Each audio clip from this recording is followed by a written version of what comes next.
네, 법조인 추천도서 두 번째 시간입니다. 저번 시간에 10권을 소개했고요. 이번 시간에도 10권을 소개하도록 하겠습니다. 첫 번째 책은 인간 정의는 어떻게 탄생했는가? 필립 센지의 책입니다. 저는 이 책을 읽고, 정말 큰, 깨우침이 있었습니다. 인간의 정의는 어떻게 탄생했는가? 뭐, 제목은 좀 거창하지만, 제노사이드, 하고 인도에 반하는 죄의 기원에 대한 내용입니다. 2016년 원작이고요. 2019년에 나온 책입니다. 원제는 이스트 웨스트 스트리트네요. 그 다음에 On the Origins of Genocide and Crimes Against Humanity. 제2차 세계대전이 끝난 후에 현대의 국제사법재판 제도의 탄생 계기가 된 뉘른베르크 법정에서 벌어진 재판의 결과를 뒤쫓는 과정의 다큐멘터리가 생생한 추리소설을 영상케 합니다. 대단한 책입니다.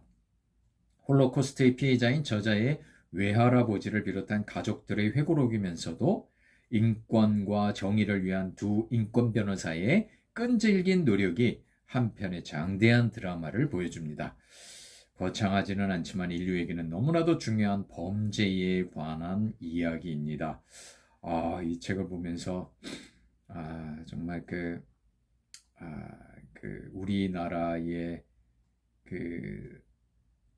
일제 식민지 치하에 있었던 그런 범죄들이 단죄되지 않은 점, 이런 점들이 너무 아쉬웠습니다.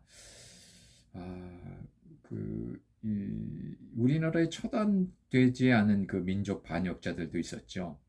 그리고 그 사람들은 일본이 그랬던 것보다 훨씬 더 큰 규모의 학살을 자행했죠. 보도연맹 사건 비롯해서 4.3 사건, 제주 4.3 사건, 여순항쟁, 광주민주화운동. 근데 이런 것들은 정말 큰 범죄를 저질렀는데요. 정말 인도에 반하는 죄, 이런 것들을 우리 일본 사람들에게, 전범들에게 그런 것들을 좀 물었어야 되는데 그렇게 묻지 못한 게 너무 아쉽습니다. 네. 그 다음에 두 번째는 내 얘기를 들어줄 단 한 사람이 있다면, 조우성 씨의 책입니다. 사람의 분노와 상처의 진정한 치유는 공감이라는 사실을 보여주는 책으로 2013년도에 나온 책입니다. 저자가 변호사겠죠? 자기는 뚜벅이 변호사라고 부르는데요.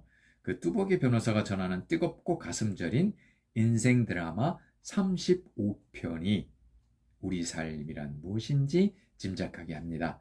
인생의 정답은 없어도 지향점은 있습니다. 인생의 감정의 극점에 홀로 서 있을 때 단 한 사람의 공감을 만나느냐, 그렇지 못하느냐는 정말 인생에 큰 차이가 나게 합니다. 당신의 말을 들어줄 단 한 사람이 있다면 인생은 살만하거든요. 네. 그래 두껍지 않은 책이고요. 읽기 참 쉬운 책이고요. 참 좋은 책이라고 생각해서 추천합니다. 세 번째는 법이란 책입니다. 레이먼드 웍스의 책이고요. 홍콩대 법과대학장을 역임한 영미법계 법학자가 범세계적인 시각으로 법을 조명한 책으로 2015년 개정판이고요. 이 한글 번역판은 2017년도에 나왔습니다. 그러니까 2008년도에 처음 나온 거를 2015년도에 개정을 했고, 그 책을 다시 2017년에 번역해서 한글 번역판으로 나왔다는 얘기입니다. 근본적인 법 철학적인 문제하고 현실적인 쟁점을 다루는 일반인들을 위한 법 교양서라고 보면 되겠습니다. 대륙법과 영미법의 다양한 비교 분석은 고지식한 법의 제정과 활용에 대한 다종다양한 시각을 제공합니다. 세계인의 시각으로 본 법에 대한 검토와 사색의 시간을 통해서 인간 사회의 규범과 삶의 의미까지 확장해서 숙고합니다만, 역시 법은 인류의 발전을 이끄는 원동력이었음이 분명합니다. 하지만 법은 뚜렷한 한계도 지니고 있는 게 확실합니다. 자, 그렇다면 우리의 삶의 법을 어떻게 적용시켜야 될까요? 두껍지 않은 책입니다. 정말 아주 엑기스만 법에 대해서 엑기스만 모아놓은 책이라고 해서 추천해 봅니다. 그 다음에는 긴즈버그의 차별정의, 루스 베이더 긴즈버그의 책입니다. 전 미국 연방대법원 대법관이었죠. 긴즈버그, 루스 베이더 긴즈버그. 이분은 2020년도에 별세를 했습니다만 그분의 글의 모음입니다. 너무나 좋은 책이고요. 정말 긴즈버그 하면 어떤 정의의 수호신 같은 그런 느낌이 들 정도입니다. 정말 훌륭한 여성 대법관이고요. 헌법에 보장된 성평등을 치열하게 주장하면서 소외계층에 깊은 관심을 보였던 긴즈버그가 어떻게 헌법을 해석하며 추구하는 가치들을 위해 노력했는지 상세하게 알 수 있는 글입니다. 남성과 동등한 여성을 위한 보호, 생식의 자유, 시민권이라는 세 개의 주제로 글은 이어집니다. 여성을 위한 인권은 인간을 위한 인권과 동등한 의미입니다. 그러니까 여성을 위하는 인권은 여성만을 위하는 인권이 아니고 여성을 그렇게 인권으로 소중하게 생각한다면 반드시 당연히 남성도 그렇게 소중하게 생각한다는 의미죠. 그러니까 남녀 간의 본질적인 차이는 존중받을 요소이지 절대로 폄하당하거나 기회를 제한받는 요소는 아닙니다. 이것도 역시 두껍지 않은 책이고요. 학생들이 읽기 참 좋은 책입니다. 그 다음에 다섯 번째 책인가요? 네. 그 다음에 다섯 번째 책은 비교적 최근에 나온 책이죠. 내가 살인자의 마음을 읽는 이유. 내가 살인자의 마음을 읽는 이유. 네.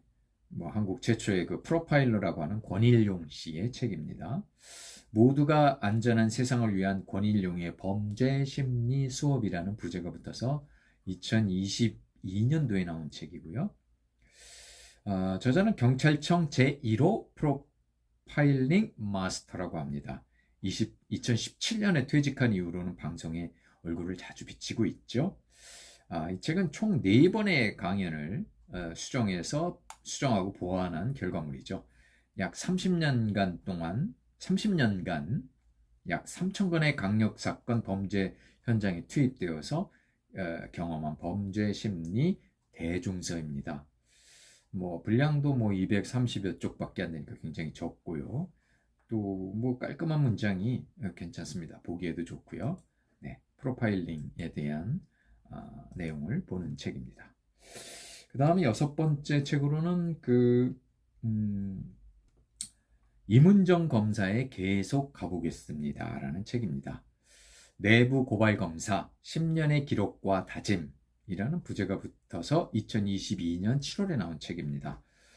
2001년부터 검사로 일하면서 그야말로 낯설고 기괴한 그 현실을 보고 듣고 겪었다고 하네요. 2012년 9월에는 과거사 반성 논고문으로, 그 다음에 또 12월에는 백지 구형을 따르지 않고 무죄 구형하면서 일약 검사 블랙리스트에 오른 저자입니다. 정말 검사들의 추잡한 그런 모습을 보여주면서 따돌림 당하고 밟히고 이런 21년의 기록들입니다.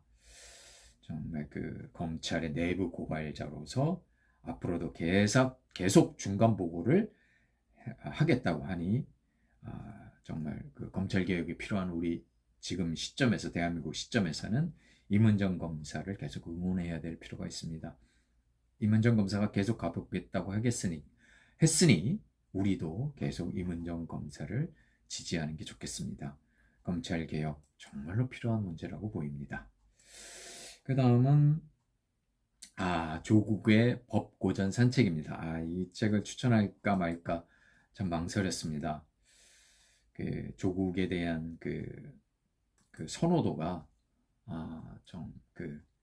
좋아하는 사람이 있는 반면에 또 싫어하는 사람도 많고 호불호가 너무나 갈리는 분이기 때문에 이 사람의 책을 추천해야 되냐 말아야 되냐 고민했는데요. 근데 제가 이 책을 잡은 이유는 법고전을 소개하기 때문에 그렇습니다. 제가 지금 추천한 책도 법고전이 꽤 들어있죠. 그런데 어쨌든 그 법고전에 대한 이런 간략하게 이렇게 설명한 책이 없기 때문에 2022년도 11월에 나온 책인데요. 전 나오자마자 이 책을 읽었습니다.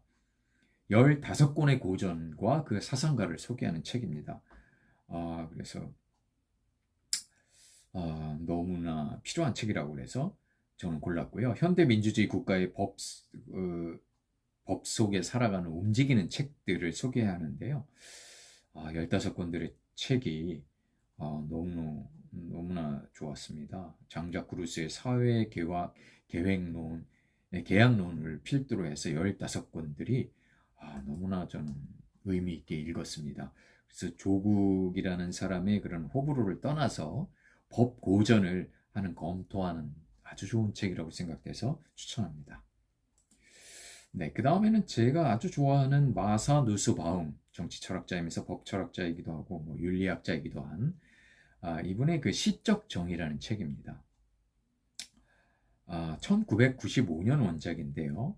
문학적 상상력과 공적인 삶이란 부제가 붙어서 2013년에 나온 책입니다. 그 정의를 실현하기 위해서 필요한 건 법률에 대한 지식만이 아니죠. 참 우리 법조인들이 우리나라 법조인들이 무슨 그 권력자들이 나와서 법과 원칙대로 이런 거를 많이 얘기하는데요. 정말 법을 제대로 실현하려면 법률에 대한 지식만 있어서는 절대로 안 됩니다.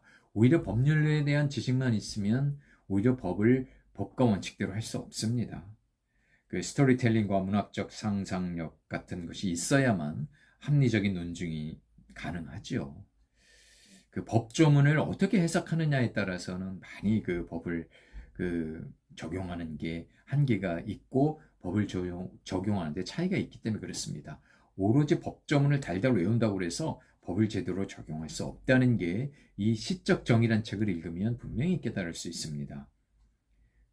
오로지 법률 지식만 중시하는 그런 편견에 맞서서 싸워야 되는 그런 새로운 계기, 문학적 상상력, 시적 정의가 굉장히 법조인에게 필요하다는 걸 강조하는 책입니다.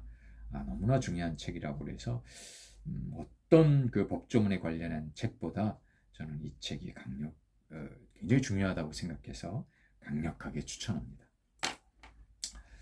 그 다음에는 살인자와 프로파일러라는 책입니다. 앤 울버트 버지스 외의 저자가 쓴 책이고요.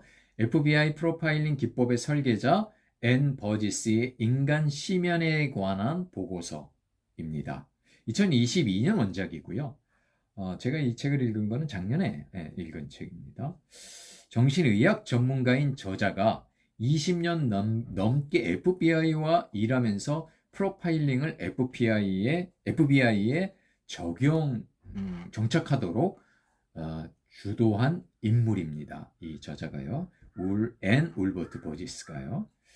그래서 1세대 미국의 1세대 프로파일러인 존 더글러스하고 로버트 레슬러하고 같이 쓴 책입니다.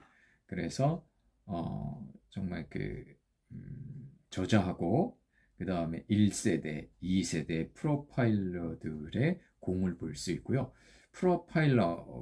프로파일링이라는 게 진정으로 무엇인지 한국의 권일용 씨가 쓴 책하고 이 책까지 같이 읽으면 참 좋겠습니다. 그래서 이 책 살인자와 프로파일러를 꼭 추천합니다. 그 다음에 마지막으로는 한 권은 이제 실용적인 책입니다. 로스쿨에 가고 싶어졌습니다라는 책입니다. 저는 이거를 좀 일찍 읽었으면 좋았을 뻔했는데요. 작년에 나온 책입니다. 작년 12월에 나온 책, 2013년 12월에 나온 책이고요. 서울대 로스쿨 재학생과 졸업생들이 로스쿨에 관한 전반적인 내용들을 알려줍니다. 로스쿨에 가게 된 계기, 로스쿨에서의 공부와 삶, 그 다음에 졸업 후의 진로, 두껍지 않은 분량인데도 다양한 내용들이 나오고 있습니다. 그래서 법조인들을 희망하는 중고생들에게는 참 읽을 만한 책이라고 보고요. 아주 실용적인 책이라고 생각해서 추천합니다. 네, 이렇게 해서 저번에 법조인 추천도서 10권과 이번에 추천하는 도서 10권 이걸 잘 구분하셔서 난이도가 좀 천차만별입니다. 좀 쉬운 책도 있고요. 굉장히 어려운 책도 분명히 말씀드렸습니다. 자기 수준에 맞는 책, 또 법조인이라면 그렇게 그 법조문들 굉장히 어려운 문장들을 많이 읽고 외워야 되잖아요. 그렇기 때문에 그 난이도를 아주 쉬운 책부터 아주 어려운 책까지 이렇게 골고루 이렇게 해봤습니다. 그러니까 자기 독해 수준이 좀 떨어지면 좀 쉬운 책부터 이렇게 단계를 밟아서 올라갔으면 좋겠고요. 법조인을 희망한다면 굉장히 어려운 문장도 읽어야 되기 때문에 어려운 책이라고 해서 너무 겁먹지 말고 시간을 두고 차근차근 읽어봤으면 좋겠습니다. 이렇게 해서 법조인의 추천책 일단은 1편과 2편, 1편에 10권, 2편에 10권, 그래서 20권을 추천하는 걸로 일단은 마무리하겠습니다. 또 제가 좋은 책을 읽으면 그때 다시 법조인 추천책을 추천하도록 하겠습니다.